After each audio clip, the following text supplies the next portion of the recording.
How big?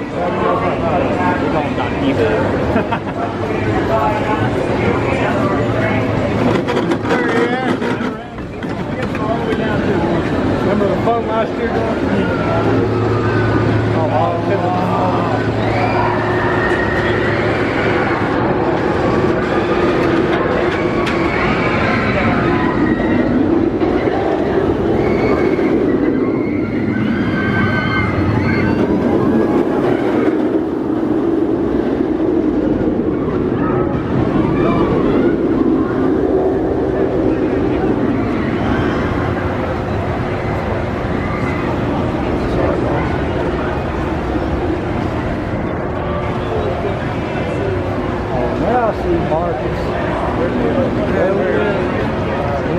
Hey, he said he saw you. I was like, where's he?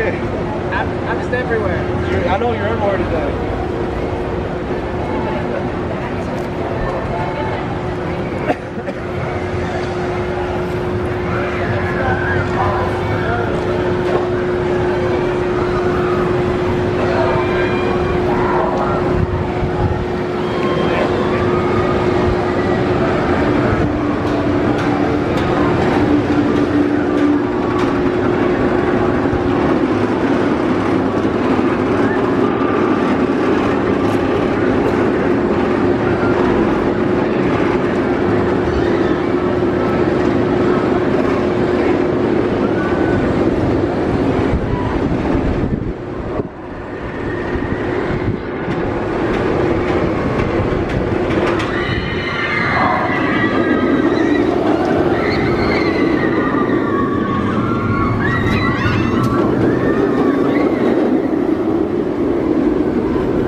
Everybody enjoying the lunch so far?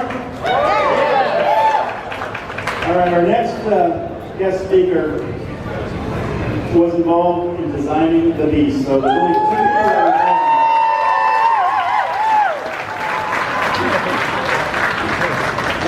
How cool would that be? I mean, you know, you're someone, you see that ride, you hear people talking about it, 40 years later, it's still being talked about in the same kind of rare reason to know that you had something a lot to do with that. So I'd like to introduce Jeff Gramke.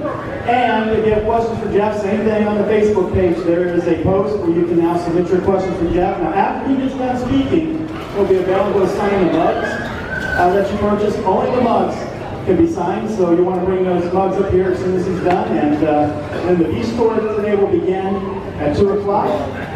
And that tour is going to be a little bit different than what we've done before, so you'll be able to move around a little bit more on your own. It won't have to be station to station. You can go to different areas as you'd like to. If you want to just stay at the first drop in the shots, you can do that. So it's going to be a little bit more open for you to kind of get the shots that you want to get, more so than having to go where the herd's going. So right now, here's your guy. Thanks, Tom. Welcome, everybody. I know everybody else has been welcoming you, but I'm going to welcome you as well. Again, I'm Jeff, manager of facilities, engineering, and construction here at the park. The park was under construction in 1971, and here I am today. I thought when the park opened up, I'd have to be here for about another year or two doing some as-built mapping. We were surveyors. There were some surveyors on it that worked on the park when it was being built. And they kept us on to do as-built mapping primarily, and after the park opened up, we realized we needed to make it bigger. So what was going to be just an as-built mapping thing turned into careers. So here I am all these years later. Al Collins, who was my crew chief surveyor, retired in 1988, and unfortunately I was passed away. You never know what you're going to get into when you get into engineering. I never dreamed I'd be in an amusement park my entire career. It's been a great ride. I love it. Had a huge amount of experience with different things, different firsts. Kings Island has done so many firsts in the industry. For a little Midwest park to do as many firsts as we did is amazing. We did the first suspended coaster, we did the first stand-up moving coaster, we did the first shuttle loop coaster, we did the longest wood roller coaster in the world. We've done a lot of firsts, and that's unusual for a small park. That's a relatively small park.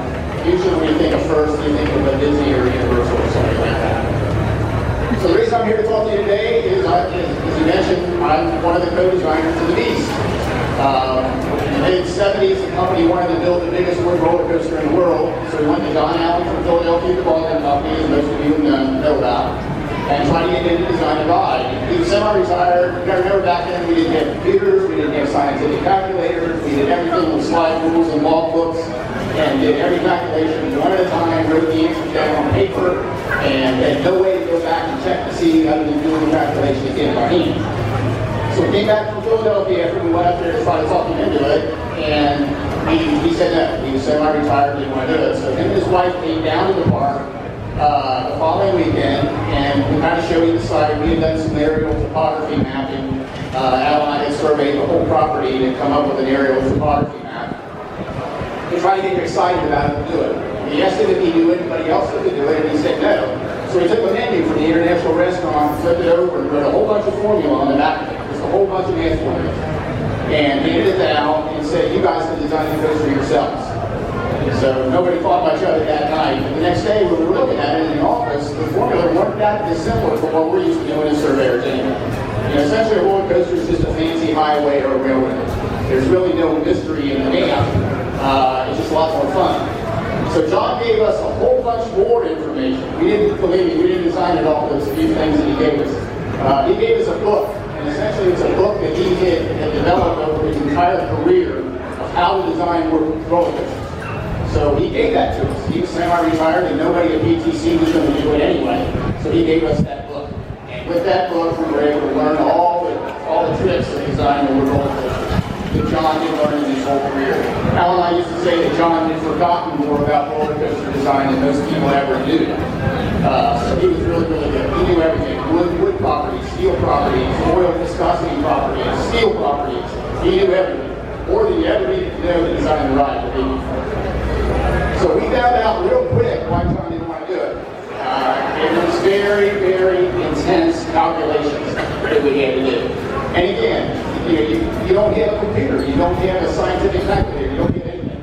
So what we devised is Al would design a small section of the ride, and then I would do an adjacent section, and then we'd switch work. So I would check his calculations and he would check mine. Once we were confident we were right, then we'd go to the next section.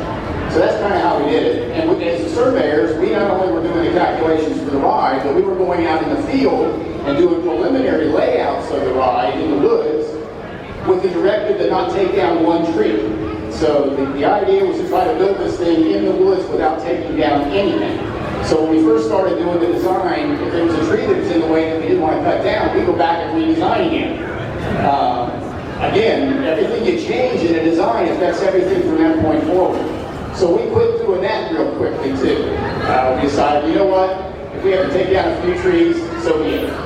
But it took Al and I took us about a year and a half to design the ride. Now that's not all we were doing. We were doing other projects in the park as well. But it was very, very labor intensive to do the layout and the design of the ride. It's kind of unique in the industry that a company would design a ride, build it themselves, and operate it themselves. Those things never happen. We're probably the only park that I know of that's ever done that. And the beast is still there. So, anybody not like the beast? Oh, come on, somebody must not like it.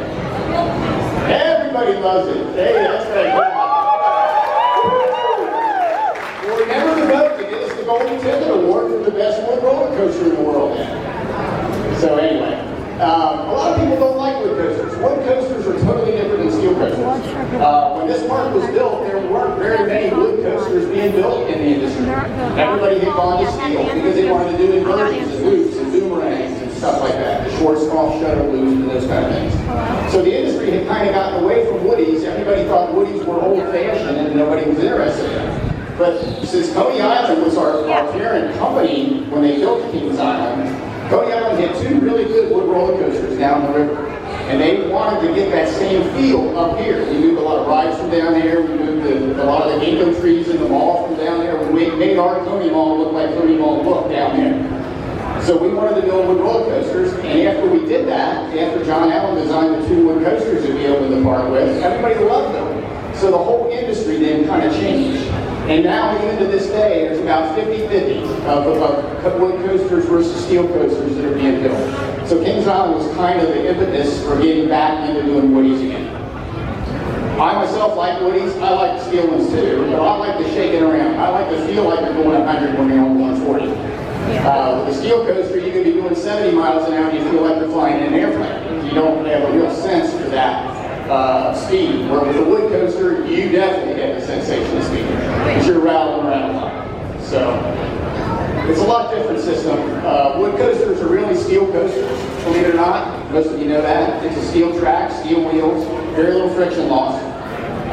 So we only have to build a wood coaster about 3 foot tall for every 100 feet of length. So a typical 3,000 foot coaster is only about 100 foot tall lift. Steel coasters actually have to build those about 2.5 times as tall to get the exact same ride. And the reason for that is because the wheels are loaded tight against the track and they're a man-made plastic material, some kind of nylon or some kind of plastic material. So there's a lot more friction loss. And the wheels are very tight against the track so you can do inversions without banging around too much. So they're just totally different. They're basically all gravity machines. Everything is based on gravity. A coaster that works here wouldn't work any other planet, wouldn't work anyplace else. So all of us right now are falling towards the center of the earth at 9.8 meters per second squared. Doesn't feel like we're falling very fast, does it? But believe me, we are. If we weren't falling, we'd all be flying off into space, hitting the roof. So we are falling. So gravity is an acceleration. It doesn't matter what the train weighs. When we were designing the ride, we didn't care what it weighed. We didn't care what you were all weighing when you rode it. Newton's law says it doesn't matter. And in a vacuum, it doesn't. It doesn't make any difference. You can drop a bowling ball and a 747 off the building and it'll hit the ground at the same time. So when we were doing the dynamics, we weren't worried about it. But we were here to calculate for what the structure and the vehicles feel because they do feel the loading. So it does make a difference. We all know with wood roller coasters that they run better when they're fully loaded. You have a lot of weight in them. Weight doesn't make any difference. When you're doing the calculation, it doesn't make any difference. But because you have weight in it, you're not getting all the frictions and all the little rattling around shocks that you get with an empty train. So it smooths some of those out so you're not getting frictions that you really can't calculate. So we know the trains go better when they're loaded. So, Ready for the question? Okay. This, a couple people asked this question, and I'll kind of combine them because they were asked differently. What made the park go with 4-bench DC trains instead of 3-bench? And then the follow-up question was the decision to change to the 3. Great question. When we built the ride, we hit a 7,400-foot coaster. 3.5 minutes, 3 minutes 40 seconds. That's a whole lot of time. And in order to get the capacity that we wanted to get, we wanted to do 4-seat cars. Well, we did the 4-seat cars, and PTC had never done the 4-seat cars like that before. And they gave us a design criteria for how much they would articulate. In other words, how fast you could do the transaxial bank angles. Well, when we got the trains, when we tested them and lifted up on one corner, they didn't flex as much as they should have. So what was happening with the 4-seat cars is the trains were going around the track okay, but one of the 3 opposing wheels was coming up off the track. And then we were getting into the unstock wheels. So while the ride would have gone fine that way, it wasn't as comfortable for some people because whenever a wheel comes off the track, guess what? It has to go back down. So when it came down, sometimes it came down kind of hard. So we decided, okay, we hit an extra train anyway because we bought the ride to do 4 trains. When the Beast was originally designed, we had 4 trains on one track. Never had been done before. So we had to have a safety system designed for that ride, just to do that. So we found out early on that because of how long it took to get people in and out of the trains in the station, it didn't make sense to run 4 trains. We were getting setups, and a lot of you know what that means. People were stopping on lifts, they were stopping on the brake, they were stopping on the ready bait coming into the station. So rather than having people stopping all over, we were able to go down to 3 trains, keep all of those 3 trains moving, and it made more sense. So we took that 4th train and started cutting the vehicles down. It's essentially the same design from PTC, it's just shorter. So we converted them and that made it smoother and made it a lot better for everyone. Okay, were there any elements added after construction began that were not in the original plans? Yeah, that's another good question. Yes, actually the tunnels. We were not originally planning to do tunnels on that ride. We had never even conceived about doing tunnels. We just wanted to build the longest wood roller coaster. Well, in the design, because of the topography, we were able to follow the topography for the ride really closely.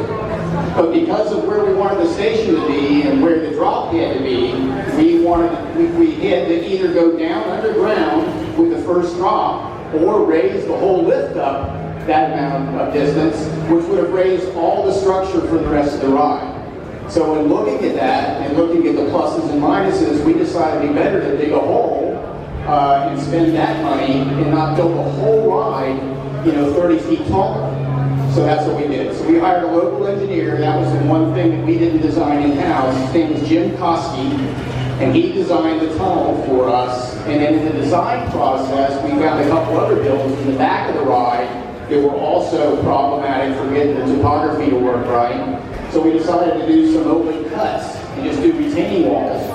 Well, it wound up to be less expensive to put a cover over those than to make the retaining walls strong enough to hold the dirt back. So we actually created 2 more small tunnels, and then after the fact, everybody wanted to make them dark, so we enclosed those with wood. So that's how the big tunnel in the middle, before you get to the second lift, was created. So yeah, there were quite a few changes after we started the design, and even after we finished the ride, we enclosed some tunnels. All right, how was the friction coefficients determined for the ride, and did these values change with the change of the trains? Yeah, no, it really didn't. The friction coefficient is a standard thing that PTC had come up with for their trains. They knew what the friction was, and it's a constant that we used in the construction and the design of the ride. Again, it kind of oversimplifies it, but it's essentially 3% loss. It's about 2.7 to 3% of friction loss on a wood coaster. John had developed that over the years, and there was no reason for us to check it because we knew it worked. It's ironic, in the mid-'80s, I I had a computer program written to design wood roller coasters. We were going to build a wood roller coaster at the park, and I didn't want to do it by hand like we did on the beach. So we had a local programmer do a design program for us. Unfortunately, it's a DOS program, believe it or not. It won't even run on my new computers. I have to use a DOS emulator now to even run it. But we took all of those formula that John had given us and created this program. Well, the PhD programmer that was doing it said, well, wait a minute, this isn't a real physics formula. You've got, this doesn't follow the laws of physics. And we said, well, yeah, but it works with coasters. So we actually had to show him accelerometer testing that we had done on other coasters and what the calculations that we predicted those accelerometer readings to be to prove to him that they were accurate. So, and it's still a highly accurate program that we use. And the friction is about 3%. Again, a steel coaster is about 7 to 7.5%. So it's quite a bit more. With the ride being on uneven terrain, what accommodations were made to ensure structural stability, and did the design on the terrain prevent other challenges not seen with the design and construction of the racing? Yeah, the biggest problems were for yours truly. I mean, the hardest thing about the terrain was for us to design it to fit the terrain and to do the surveying to make it happen. Again, we didn't have computers, we didn't have this and that to do surveying. We had to measure everything with the tape. And the tape, you know, you have to pull 20 pounds of pressure on a tape for it to be accurate. And it's only accurate at 70 degrees temperature, 70 degrees Fahrenheit. So for every degree of temperature variation above and below that, we had to make a calculation change for how long that tape is. So the tape even changes shape and length depending on temperature. So when you're going down a hill, you can't just measure down the hill to get to the point. You have to measure level for every point going down that hill. So if we were going 100 feet down a big steep hill, we would have to maybe measure, put in like 6 stakes to go that far, because we had to keep our tapes level. And it's hard to pull 20 pounds of pressure holding a plumb bob over a nail up this high.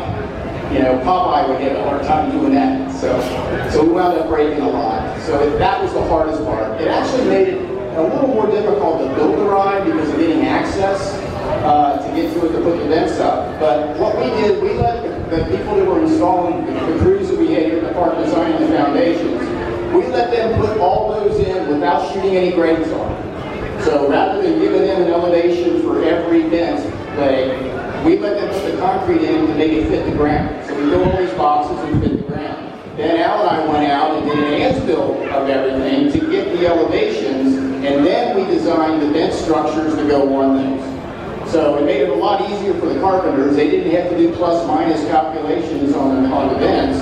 We made them little pictures and they could design the vents flat on the ground and then just stand them up on the concrete. So the only things we really had to shoot elevations on were the batter braces.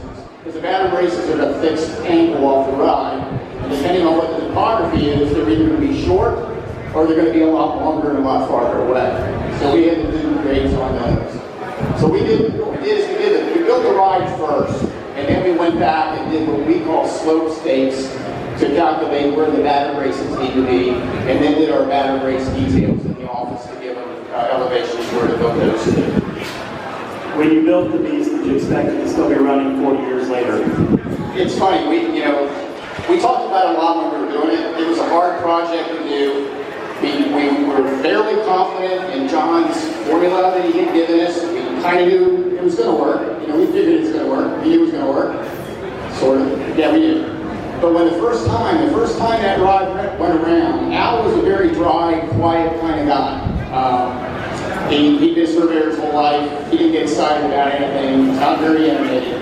But when that ride came around and made it out of that helix and came up into the brake station, he got a little misty-eyed. So you could see that he was really, really proud that we had done that, and it worked.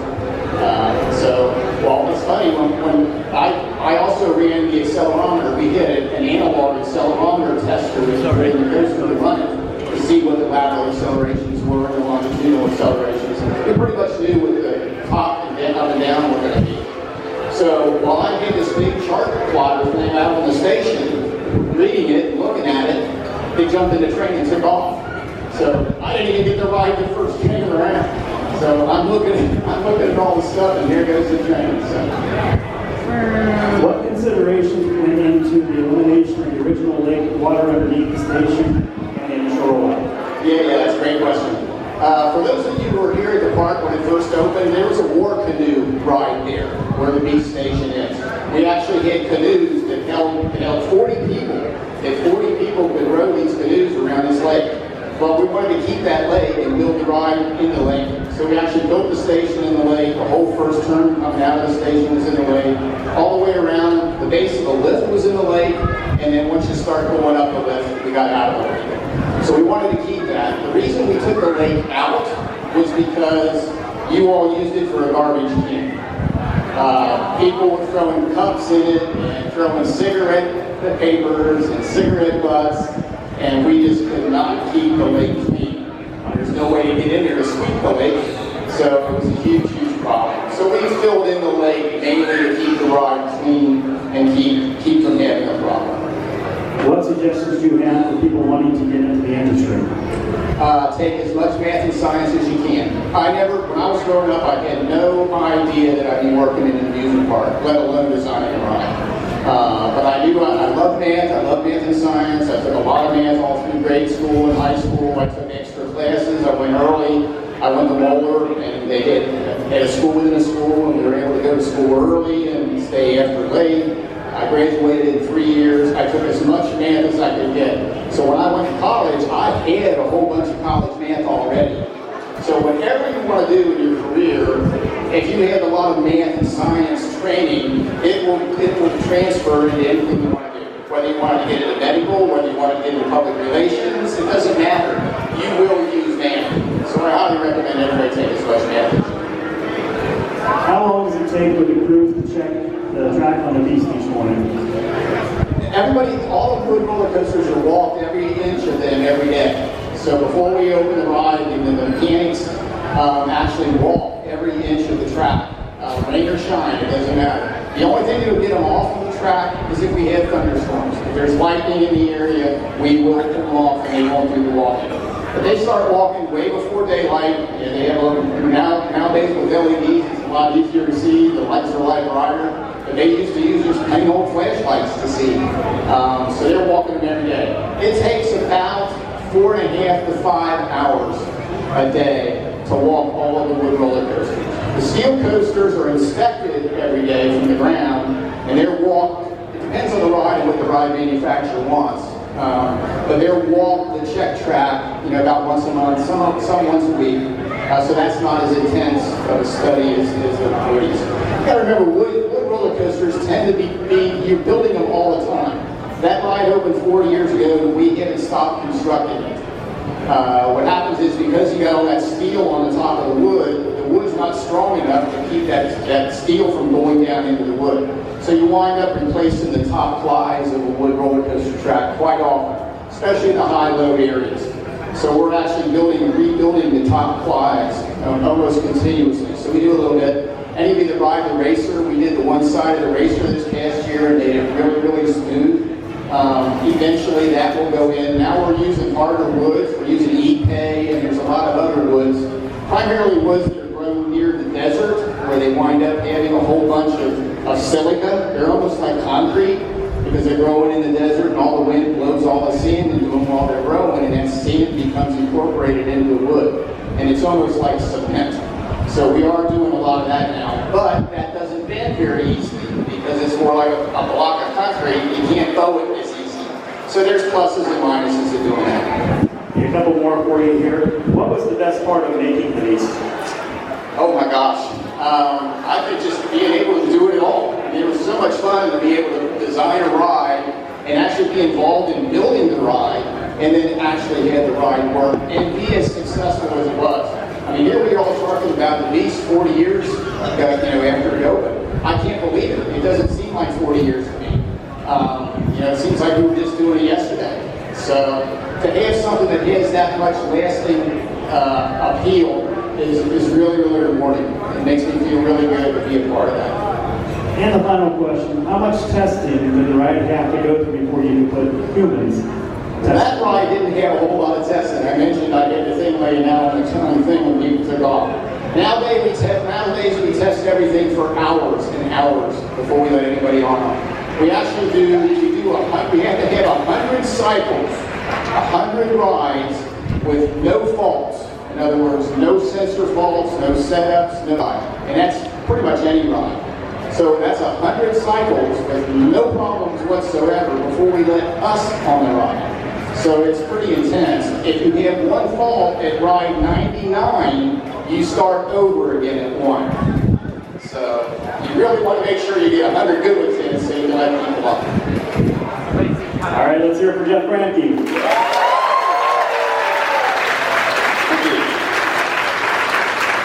All right, now at this time, if you have purchased one of the Beast 40th anniversary souvenir mugs and you would like for Jeff to sign it, come on up here. I don't know. She doesn't want to leave me. Everybody having a good time so far today? All right, so our next presenter, he had approached us knowing that the year 2022 is going to be the 50th anniversary season for the Beast. I mean, not for the Beast, I mean the park. So he had a, I don't know, I'm thinking Beast today because I saw a couple of Beast shirts with the 40 on and stuff, but no, but he had said, I think what would you guys think about doing a documentary if I did something about, Kings Island's 50 years, the memories and things like that. So, to us, sounded like a great idea. He's put a lot of time and effort into this. And I'd like to introduce right now, Brian Lamm.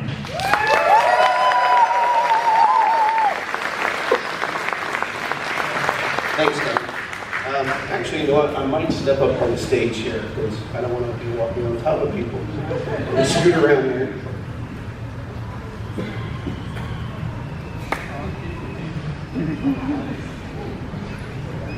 Oh, right. Sorry, to get my notes together here. So, my name is Brian Lamm. I'm a local freelance photographer, videographer. I'm a park enthusiast. Sorry, I'm not used to talking on mics. Like I said, I'm from the Cincinnati area. Kings Island's been my home park. Been coming here since 1977. Young age of 2. Pretty fun time. You don't really remember too much from back then. I remember bits and pieces. Of course, Hanna-Barbera Land is my favorite. The original Kings Island Theater. Channel Voyage, the Sky Ride. All the Hanna-Barbera characters. At that time, that was the big thing. It's a lot of memories from when I was smaller, and I relive those memories a lot when I come to the park. Things have changed a little bit, but we have Planet Snoopy now, and that's the new thing. So, today I'm here to talk about my project. Actually, our project, my team here. You guys want to come on up? Yeah, I definitely cannot do this by myself. This is a huge project.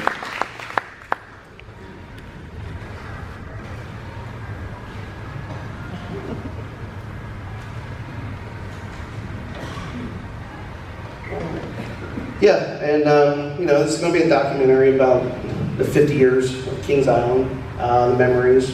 You're going to hear, different, more personal stories, not just a, spit out the facts documentary. You're going to hear from, people that work here, interacted with the park, guests, celebrities that made their way through here, entertainment, administration. You're going to hear their personal stories and their takes on different events that happened through the years, as the park grew. It's a lot of work, like I said. There's a lot of information.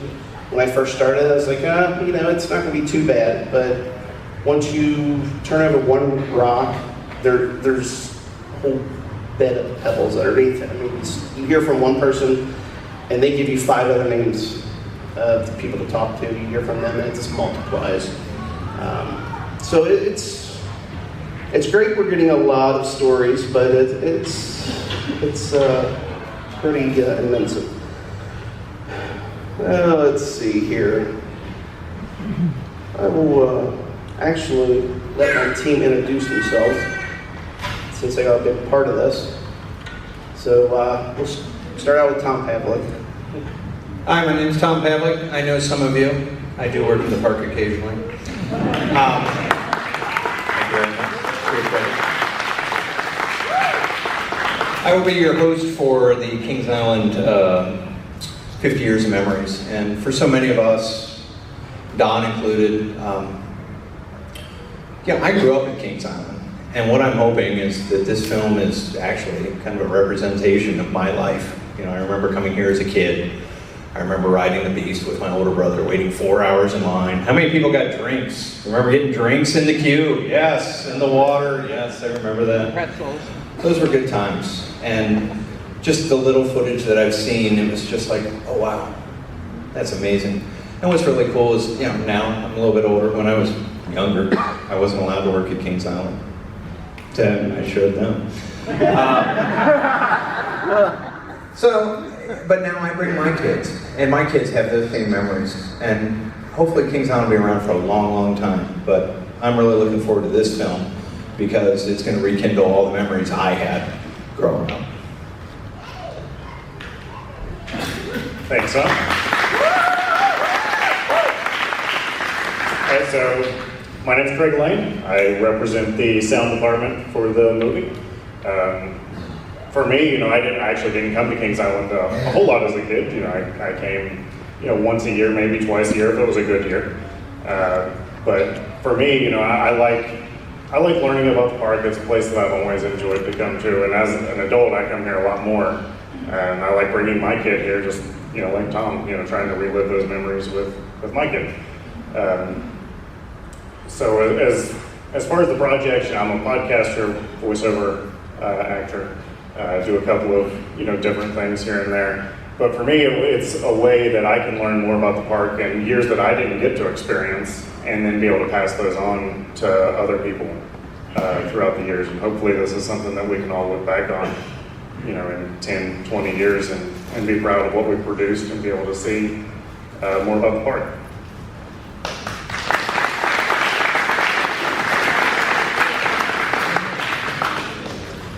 Good afternoon. My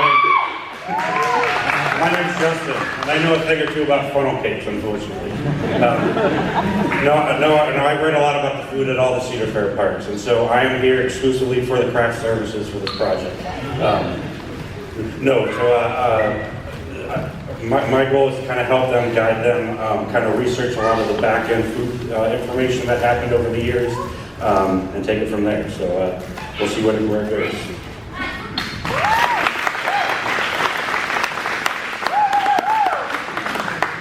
Hello, my name is Matt Killian. Some of you may know me.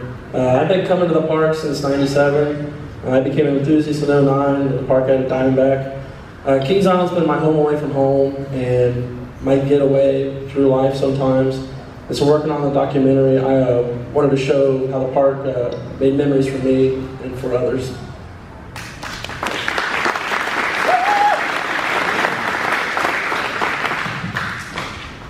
Hello.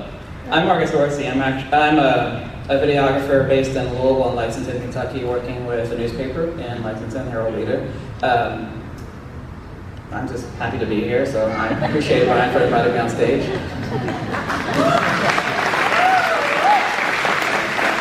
Seriously, guys. I'm the director of photography. I'm actually helping Brian with the visuals of the film because my background goes very strongly in creating videos, creating photos. Mainly, videos, obviously, this is for a documentary. Just being able to be with them, provide some support with camera equipment, and bringing this to high resolution 4K, which is how we're going to present this final film, and hopefully this trailer that you're about to see as well. So thank you all for coming.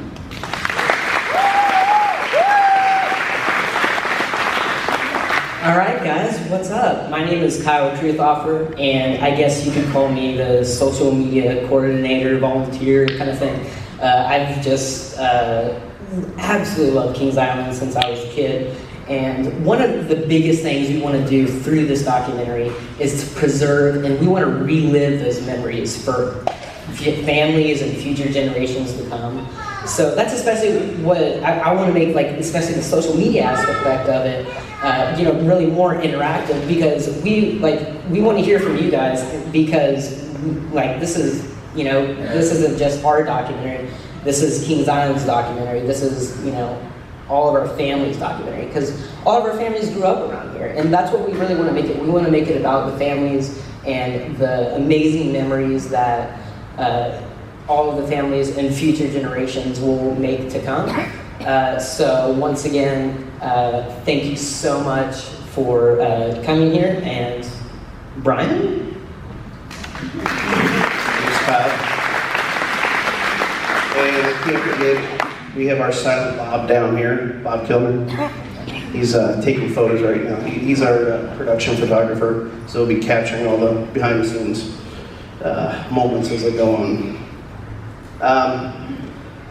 But yeah, basically, what Kyle did say, that we're looking for a lot of material. That's our goal today, is to reach out. We're looking for old home movies, old audio recordings, surprisingly enough. That seems to be lacking in a lot of the old footage. Years ago we used 8mm, and maybe only 5% of 8mm recorders actually recorded sound. Some people did actually take tape recorders to the parks. I've heard stories of that. Any old VHS, Betamax, yeah, we are taking Betamax. We can convert that. Digital video, doesn't matter what year it's from.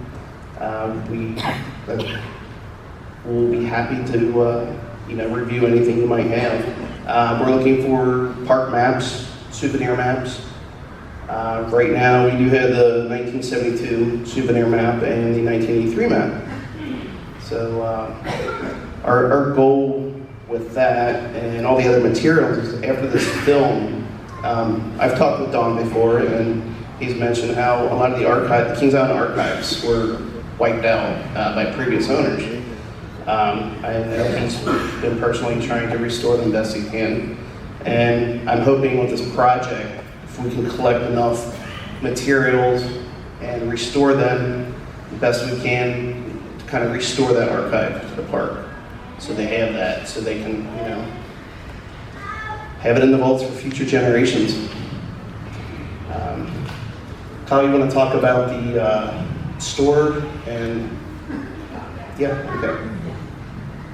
So actually, we will be coming up with a bunch of, a lot more items that you can purchase. We have actually, if you follow our social media pages, which you totally should be, at KI50 Movie Official, or at KI50, Instagram, Facebook, Twitter, do it. But we have a Teespring account, which we'll be sharing on there, hopefully by tomorrow.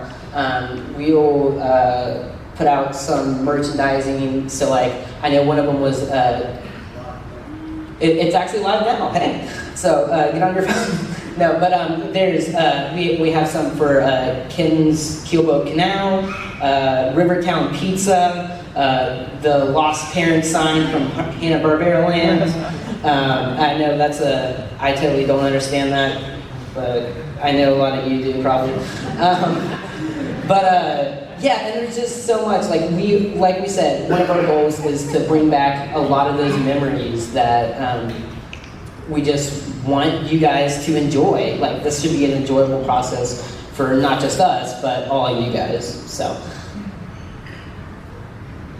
Thanks, Kyle.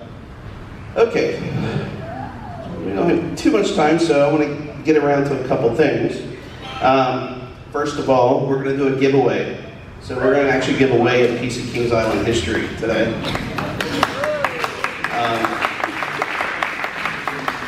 I'll let Kyle unbox that, but while he's doing that, I do want to thank Don Helbig and his team, Mike Coons, for allowing me and my team to actually do this. I know it's not very often the park actually opens their resources, to an outside organization or company. They're giving us great access to be able to contact, different resources. So I'll let Kyle show what we're gonna give away here. We're gonna have a trivia question.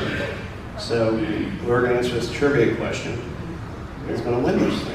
So right here, we have a 10th anniversary season admission ticket from 1982. And it's completely framed and ready to take home. All right. So how well do you know your Kings Island history? Okay. On the racer, after the first drop, you encounter 2 small airtime hills, then a large hill with a 45-degree ascent before the actual split. Who could tell me the name of that third hill? And yes, there is a name for it, and it was given by John Allen himself. Wow.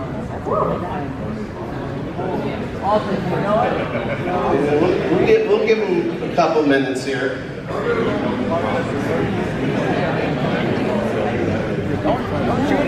I'll give you a couple minutes. We're going to get the computer started up.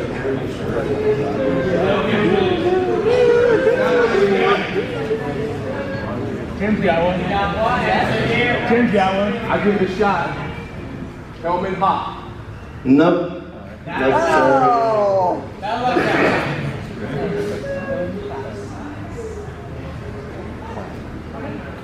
No other guesses? Over here. Right here. Loop-de-doo. No. Not the loop-de-doo. We'll give it a couple more tries. If not, we'll get our backup question. I figure it might have been a little too hard. So. Sorry, what? Nope. No. Yeah, that's a good guess. Okay, it's called Hill 95. Oh! Hill 95. So we'll go to our backup question. So, our backup question is, what originally resided in the building that Chicken Shack is now?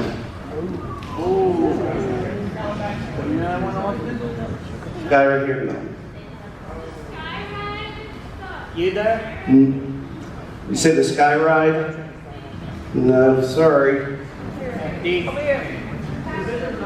Yep, Cafe Kilimanjaro, that's it.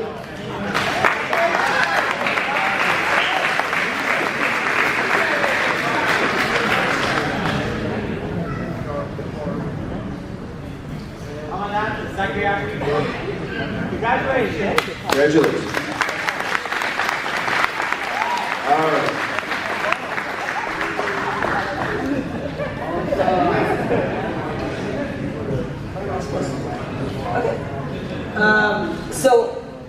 I totally forgot to say this before, but one of my favorite rides, if I say that I had to choose a favorite ride during Kings Island's history, it'd be Enchanted Voyage.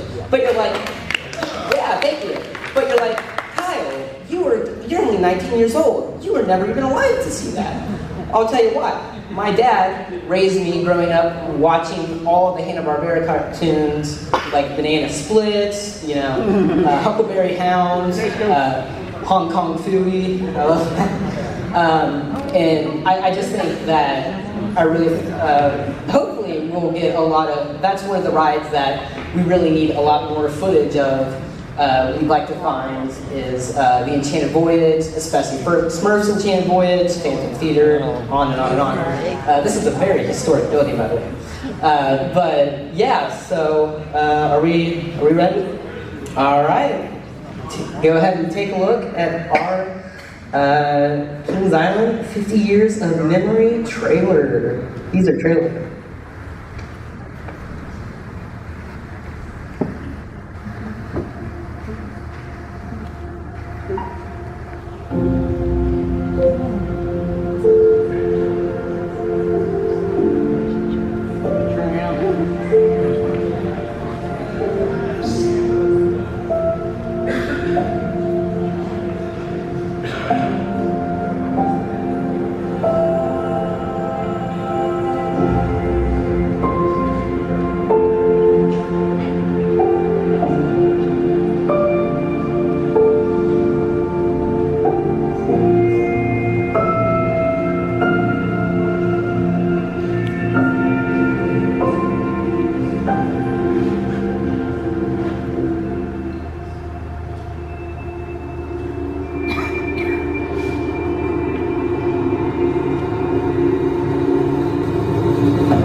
teaser trailer of things to come.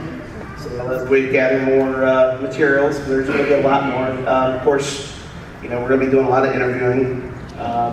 Right now, we have about 35 people lined up. We have about 150 more on the list. It's 50 years. It's a lot of people that have come through these gates and worked here. So, we're in for a long project. We actually started back in September on the early production stuff, but it's looking good. But this will be live tomorrow morning. What time? 9 a.m. So we'll be on YouTube. We will have the link posted to our social media, and the store link will be on there also. We'll have some more fundraising items coming up later on, but subscribe to our social media pages, stay up to date. We will have a lot there. So, but yeah, if you have any materials, any home movies, would like to be interviewed, have a story to tell, go to our website. It's ki50movie.com. There's a contact us at the bottom of the page. Just submit that. But thank you everybody for showing up today.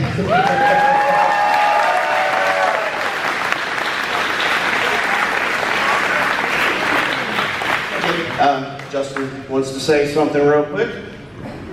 So this is our 5th year coming to Coasterstock, so we're kind of experienced at this, but I just wanted, now that we're kind of all gathered here, to give a tremendous thanks to Don and his team. They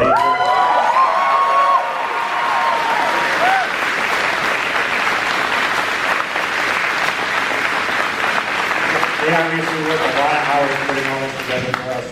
Every year, they change it up. They do new and exciting things for us every year. Even the Beast Tour, I went in spots today that I've never gone to before. So it's kind of cool seeing, like I said, they're constantly coming out with new stuff, and they just put on a great event. So we thank you guys for coming, and thank you for all their hard work.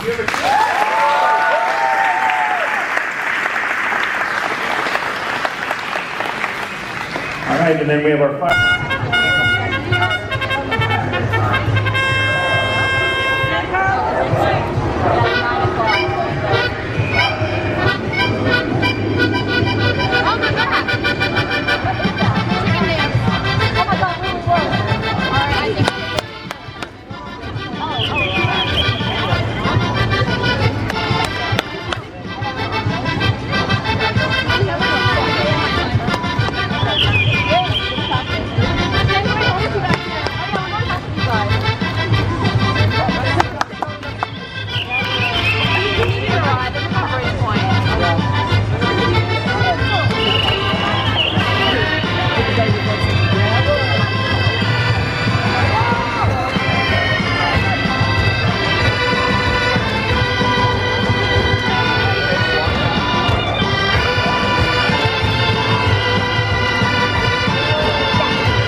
the best day of the year. Kings Island. From our family to yours. Real food.